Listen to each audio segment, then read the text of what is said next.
Hello!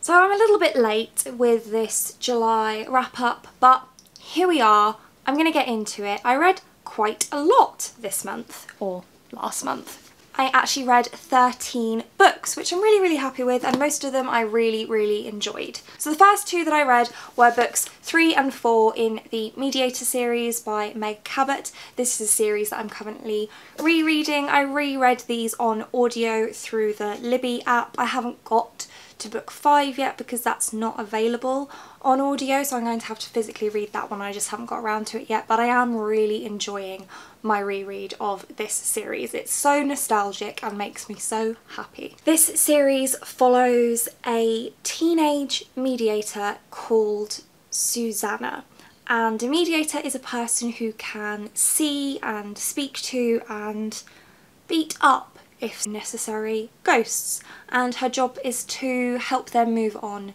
to the other side, and things happen as they do. The next book that I read was The Sin Eater's Daughter by Melinda Salisbury, which is the first in a fantasy trilogy about a girl who is adopted into the royal family because she's supposed to be some sort of goddess reborn, or the child of a goddess reborn, and anybody that she touches, she has a poison touch, so they die. And there's a lot of court politics and there's some romance, and I wasn't overly keen on it, to be honest. I thought that the premise sounded really interesting, but actually it just didn't really work for me. I didn't feel particularly connected to the characters, and that's a big thing for me. I'm a character-driven reader, so if I don't feel a connection to the characters, then it's just not going to work for me. And I don't think that was a problem with the book. I think it's just that those particular characters weren't my cup of tea, which is a shame, but if you like the sound of the premise, then do give it a go. I think you'd probably know fairly quickly if you get on with the character or not. Then I read The Loneliest Girl in the Universe by Lauren James, which, as the name suggests, is about a girl who is on board a spacecraft that is travelling from Earth to a planet across the universe in order to prepare that planet for habitation.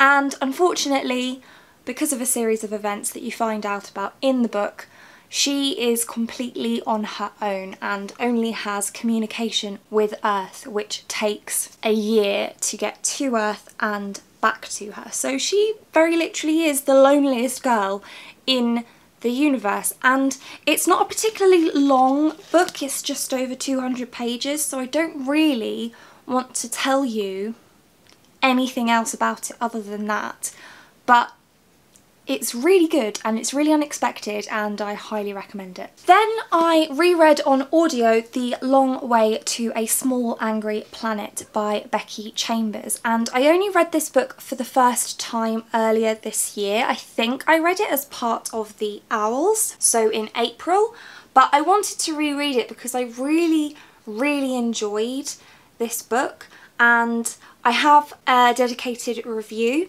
of it up on my channel, so I will link that for you, and I won't go on about it too much here because you've probably heard me talk about it several times now, but it is a sci-fi set in space. The main protagonist is Rosemary Harper, who joins a tunnelling crew, which is a crew who live on board a ship and create tunnels between different points in space, which is a reasonably dangerous profession.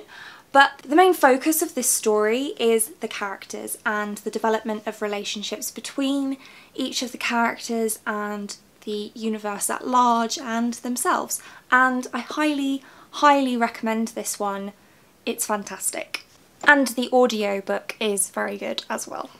Next up, I read Sorcery of Thorns by Margaret Rogerson. This one, unfortunately, was a little bit of a miss as well. This follows a character named Elizabeth who has grown up in a library, and these libraries house books called grimoires that can come to life and turn into monsters. and when a grimoire does come alive, turn into a monster and escape the library that Elizabeth lives at, she is implicated and is taken by a sorcerer who she has been taught to mistrust her entire life for trial. And all of that sounds really great, but this is another one of those cases where I just didn't feel particularly connected to the protagonist, and I also didn't feel like the pacing was quite right. It's still pretty short, but I feel like not as much happened in this as I was anticipating, and I think it possibly could have been even shorter and that might have made it better, or longer with more happening and that would have made it better. Unfortunately, this one just didn't really work for me, but loads of people are really loving it. The premise is amazing. I think it's, again, if you connect with the character, you're going to love it. If you don't connect with the character, then you probably won't. Next up, I read Heartstopper Volume 2 by Alice Oseman, and just like with Volume 1, I really thoroughly enjoyed this. It is so light-hearted and heartwarming and fun, and there's just something really comforting about this couple and watching their relationship bloom. I don't really know what else to say other than that. It's really, really great, and they're so short and you actually can read them online for free. So I urge you, read them on Tumblr, read them on the Tapas app, whatever.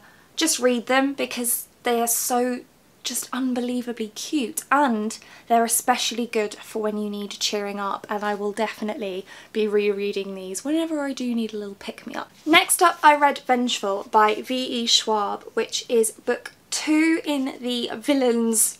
Currently it's a duology. I think eventually it will be a series. I'm really not sure. We'll call it the Villains duology for now. I read Vicious towards the end of last year and really enjoyed it. It is sort of a mystery thriller fantasy type genre, or paranormal fiction, I suppose is the genre it would fall under. I'm not really sure what it is, to be honest, but it's about these two characters who discover how to make extraordinaries. Extraordinaries essentially being superheroes, but they kind of go the other way and become supervillains. And in the first book, in Vicious, we follow two timelines, so where Victor and Eli are best friends in college, and then 10 years in the future when Victor and Eli are mortal enemies, and we don't know what's happened, and that's kind of the point of the book. This, I can't really tell you what this one's about because it's a sequel, but much as I liked Vicious, I liked Vengeful even more, and I mean part of that will be because there was 5 years in between these two books coming out, and so of course Schwab has developed as an author in that time, and I liked both books. I think I just enjoyed, we've got a lot more perspectives in this than we did in Vicious, and I personally like a lot of perspectives in my books, and also I feel like the plot line in this one was just very slightly more intricate. Not to say that Vicious wasn't, that was too, but this one was just on another level and I really enjoyed that. But I mean, I would recommend the duology, and actually I have recommended the duology to a friend who has already read Vicious and really enjoyed it, so would recommend. Then I read Princess in Practice by Connie Glynn, which is the sequel to Undercover Princess, which is the first book in the Rosewood Chronicles. The Rosewood Chronicles series, this is book 2, and I have book 3 but I haven't read that one yet. I enjoyed this. I mean, there's not a lot to say about this series. As the title of the first book would suggest, it follows a princess who is undercover, a girl who wants to be a princess who pretends to be said undercover princess in order to provide said undercover princess with additional protection. And really, it's contemporary fiction that's written in a fantastical sort of style, almost like a Disney fairy tale, and then there's a mystery element to it. So it's a real mishmash of genre, really, and I quite liked that. And these aren't deep, these aren't, you know, going to... They do deal with some interesting themes. So there's LGBTQIA+ representation in these. We have a plus size character in this.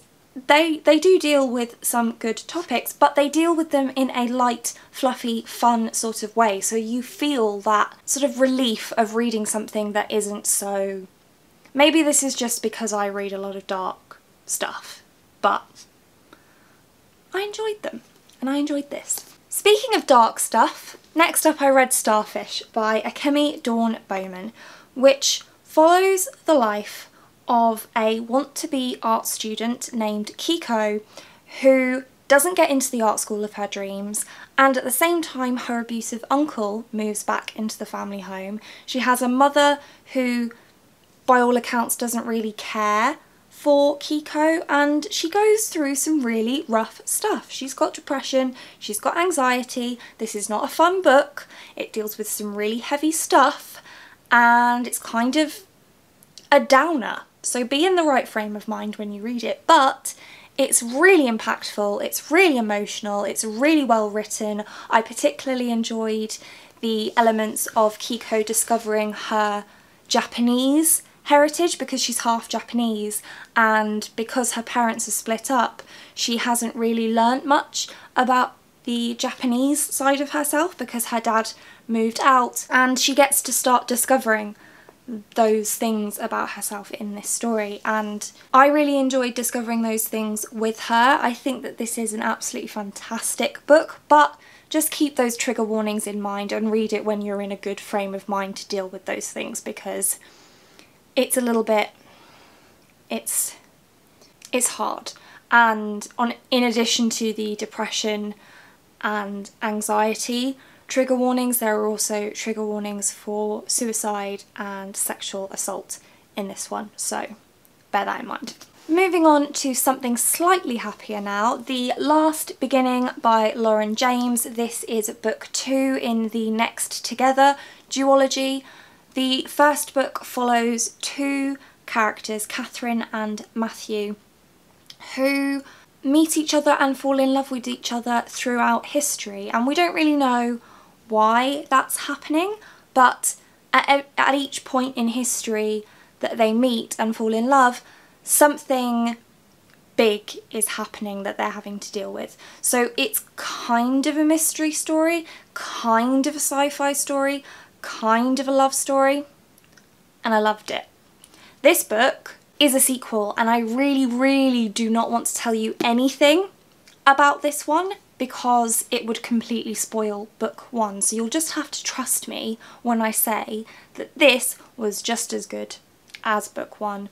Loved it, loved it, loved it. Then I read Muse of Nightmares by Lani Taylor, and as with Strange the Dreamer, I read and listened to this at the same time because I think that the narrator of this duology is just absolutely fantastic, and because they are such atmospheric books, reading it in that super immersive way just adds to that atmosphere, which is an experience that I really enjoyed.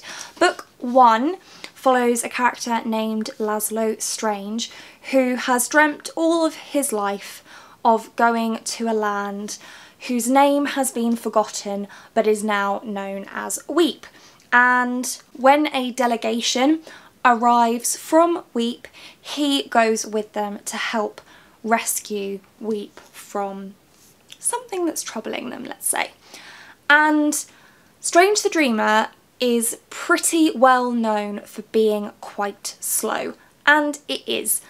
Pacing wise, in terms of plot, it's slow, there's no getting around that. What you do get is very detailed character setting. I don't even want to say character building because I feel like the character building happens in this book, whereas book 1 we're really discovering who all of the characters are at their core, and we get to learn that in detail, and we get to see their relationships with each other come up, whereas this book is much more fast-paced, there's much more plot going on, and there's lots of character building. So I feel like the two books could not be any more different if they tried. I always say that Strange the Dreamer feels a little bit more like epic fantasy in pace, whereas it feels more like high fantasy in content, whereas this one feels just high fantasy all around. Much faster,